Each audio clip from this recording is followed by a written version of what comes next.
basketball, and it's playoff season right now. And playoff season is the moment where evidently people start to lose their minds. They just start to lose their minds. And they start to lose their minds because it shifts from conversations about basketball to basketball being the end of the world, evidently for some people.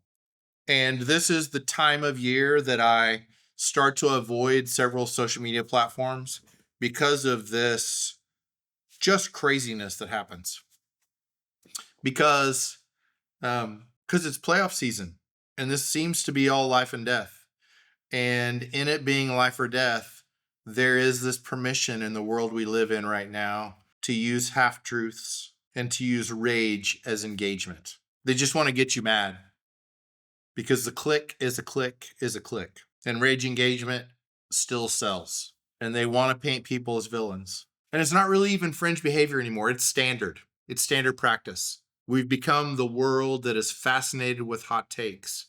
And we say the hot takes, and I really believe that a lot of people use those hot takes not because they genuinely believe them, but because it will get somebody to respond. We've gotten to this place where we just want to get a reaction, and we want to get a reaction so badly that we will stab somebody to get them to move. I made the mistake of scrolling through threads, and there was an ESPN reporter on there that said he made a statement about one player tripped another player, and he called that trip intentional. And the reason he did it is not because it was accurate, it's because he knew he would get clicks. And he claimed that trip was intentional. And it's funny because 15 minutes later, I'm watching the post-game interviews, and the player who got tripped said himself that he was the guy that got tripped, and the person who tripped him, it wasn't intentional. They actually said it in the post-game, but here's this reporter. And I replied to the reporter, knowing full well that reporter's probably not going to reply, probably not going to see it, but I just replied and said, this is why we don't trust reporters anymore. We don't trust reporters because what you said wasn't true. It was just bait. And I felt kind of gross. And truthfully, I shouldn't have even responded, but all I did was name it. It's like, I named it and then I moved on. But the decision I made after that, because I carried around this gross feeling, and I'm that guy. I'm that guy that whenever something like that happens, that gross feeling kind of sticks to me for a while. Some people can just let it go. I can't let it go. It hangs on me for a little while. But I decided at that point, it's like, I'm just going to avoid those situations. And in that moment, I looked at it and I realized what I actually want. And I recognized that there was a values mismatch right there in that moment. And the reason that I don't want to engage with that anymore is not cancel culture. It is because I want to invest in the places that bring out the best in us. That's what I want. Things that actually bring out the best in us. Now, here's where this takes a turn. It's where it gets uncomfortable. If I believe that, if I want to engage with the things that bring out the best in us, if I want to invest, if I want to spend my time, effort, and energy in the places that bring out the best in us, then that means that I also need to withdraw not just from content that provokes me, but I also need to withdraw from content that lies to justify me too, even when it agrees with my bias. Because guess what? That doesn't bring out the best in me. It doesn't bring out the best in anybody around me. That's called confirmation bias, actually. And that's just the same kind of rage with a justification attached. It doesn't feel like anger. It feels like being right. And that makes it even more dangerous because once again, it's just bait. So I started looking around at my world, and it's like, how do I do this with restaurants? How do I spend effort, time, and energy towards the things around me? Not so that I can perpetuate this cancel culture, but instead I can perpetuate the engagement culture that I want. What are the things I don't want to spend all my time focused on what I say no to? I want to spend the time focused on what I say yes to and spend my effort and energy there. That's a different posture entirely. And I think it actually changes our hearts. You guys are welcome to have any opinion that you want. But whenever I look at the things that I say yes to and I make that my primary driver, my primary motivator, it changes my attitude and it changes my heart. because it requires knowing what I actually value, not just knowing what makes me angry. I don't need more reasons to be angry. I don't need reasons to justify bad behavior. I don't need excuses to behave poorly. I need to find more reasons and more ways and more excuses to behave better and to be more and to be good. Because that rage machine, they're not selling victory, they're selling the sensation. They're not selling right, they're selling that sensation of right. But the problem is, because it's not victory, because it's not right, it erodes underneath our feet. And when it erodes, guess what happens? It collapses. And when it collapses, what happens?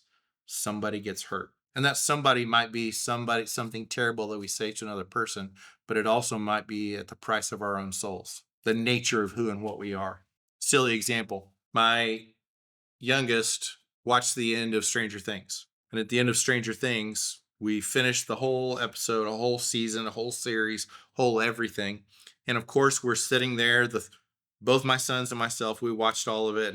And he wasn't a big fan of the ending. He thought it could have been better. And so immediately he went to Instagram and started scrolling through and seeing things and reading things. And a few days later, we had a conversation and he talked to me about how much outrage there was online over the end of Stranger Things. Absolute outrage. Everyone was so angry and there was so much discussion. There was so much of everything.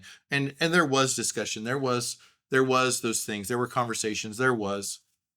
But I told him, I said, you think there's a possibility that you might be reading into this a little bit? He was like, what do you mean? I said, where do you see all this discussion and all this anger and all this resentment and all this stuff? And he just started showing me on his stream on Instagram. Here, here's all of it. And I got out mine and I started scrolling through mine and I was like, none of that's here. None of that conversation is here. And I got on my computer and I searched on the internet for entertainment outlets, entertainment magazines. And I showed him what was on the cover of the entertainment magazines, what are the big discussions at that time. And I showed him and Stranger Things wasn't on any of them. I said, have you thought about why you think it's huge, but maybe it's not? And the thing that we landed on and the thing that I asked about was you got on social media and you clicked on something that was kind of what you were feeling. And guess what happens? Do you know what happens in that moment? Instagram realizes, social media realizes, and this is not an Instagram problem. This is a human problem. This is not me saying get off Instagram. This is not me saying any of those things. This is me talking about let's be aware. But as soon as he clicked that, it learned that that's what he's looking for. So guess what he got to see more of from there on out? And the algorithm responded. It noticed. And it built him a world where everyone agreed with him. It built him a stream. It built him a feed. It built him a world where everyone agreed with him. And he thought he was reading the room, but all he was reading was his feed. That ESPN thread did the same thing. It trapped those that were looking for a villain. It trapped those that were willing to read a half-truth. It trapped people that were wanting to get mad at the narrative. Then it built their own using identical tactics. It's a whole lot of energy over things that should be different. It's about the narrative and not about the truth. It's about being loud and getting attention more than it is about being honest. And when we live in that world, and I'm guilty of this myself, when we live in that world, nobody thinks they're the villain. Nobody thinks they're doing the right thing. They all think that they are in the right and that everyone else is the villain. But when you use half-truths to prove your point, those are also half-lies. My dad had this phrase. He worked in cars and a lot of sales jobs over the course of his life. And he had this phrase that he said to me when I was probably a sophomore in high school. It's the first time I heard him say it. He talked about don't throw your pearls before swine. And in the world we live in right now, and this is actually where my brain goes first. The first place that I land on is the swine part, but that's actually the less important part. Let's stop, pause, and reset and look at the pearls part. It's knowing the value of what you offer and what you are, and not spending energy in places that you will get nothing positive in return. It's deciding to walk away from that world of half-truths and arguments. Because at the end of the day, we can't waste our energy convincing those who don't care to listen. And right now, that behavior, they call it engagement, but it lands like poison. It's just like antifreeze. It's sweet on the tongue and deadly in the stomach. We like it until it kills us. And I want to name this very specific thing. Right at all costs sounds like conviction. It isn't. Because right at all costs is also temporary right, because it's right for the sake of winning. It's looking right. And that kind of rightness doesn't hold. Because when we look at right at all costs, what we do is we are trading truth for the sensation of rightness and calling it winning. One click at a time, one post, one argument, one hot take. It's death by 1,000 cuts. And one day you look up and you're isolated on an island all alone, and you find that you're the only one who is 100% right. And we kid ourselves into calling it right. That's not a media problem. That's a soul problem. And I don't want to be cheesy, but I want to pivot this into business. That same corruption shows up in the products that we sell and the things that we do. What we want more than anything else is for somebody to buy it. And we will tell them anything that we need to tell them in order to get the deal, in order to close, in order to sign the contract, in order to get them to do the thing. And the positioning that wins the room but doesn't reflect what you actually do, the proposal language that closes the deal but overpromises on the delivery, the brand voice that performs confidence instead of earning it. Those are transactions, and they're not winning. Because again, you're paying with something real. Death by 1,000 cuts. Because the goal is for you to build trust, for you to build alignment. And this is a hard thing. And it feels like it's the statement that I've said 1,000 times and that we've heard 1,000 people say it. And it's lost some of its meaning because we've heard it so often. But it's this idea of being able to sleep at night. It's that clear conscience. And I'm going to acknowledge this. True at all costs. True. Not the image of true, not the image of right, but actual truth. Truth at all costs loses the room sometimes. You might not get the deal, but it builds the only thing that actually compounds a reputation that matches the reality. I don't know if I've told this story before, but I'm going to tell it right now because I feel like it. My dad, when he retired from the Ford dealership that he owned for years, he got a phone call from the guy who bought it from him, who is his general manager. And Mike told my dad, there are people that come in, and wherever they come in, they ask for Ken. They don't want to talk to anybody but until they talk to Ken. And Mike said, I don't know what to tell them because my dad was retired. He's an old man. My dad said, here's what I'm going to do. If I remember right, it was the first Saturday of every month. I'm going to show up with 24 donuts. And I'm just going to sit on the sales room floor. And anybody that wants to talk to me can come in on that day and they can talk to me. And there was a few times that I got to go with my dad to that. And he walked in with 24 donuts. And he sat on the sales room floor and people would come to him and say, came in to buy a car, Ken, and you're the guy that we've always trusted all these years. And we want to make sure that we can trust this guy that bought the dealership from you. My dad said, this is Mike. Mike's my sales manager whenever I owned the dealership. And I sold him the dealership after I left. And I buy my cars from Mike. My kids buy their cars from Mike. And Mike's going to take care of you.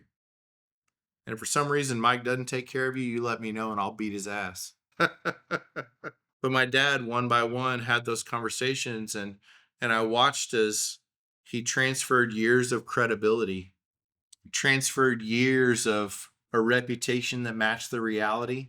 And I watched so many smiles and so many handshakes and so many really beautiful exchanges that made me really proud of the reputation that my dad had built.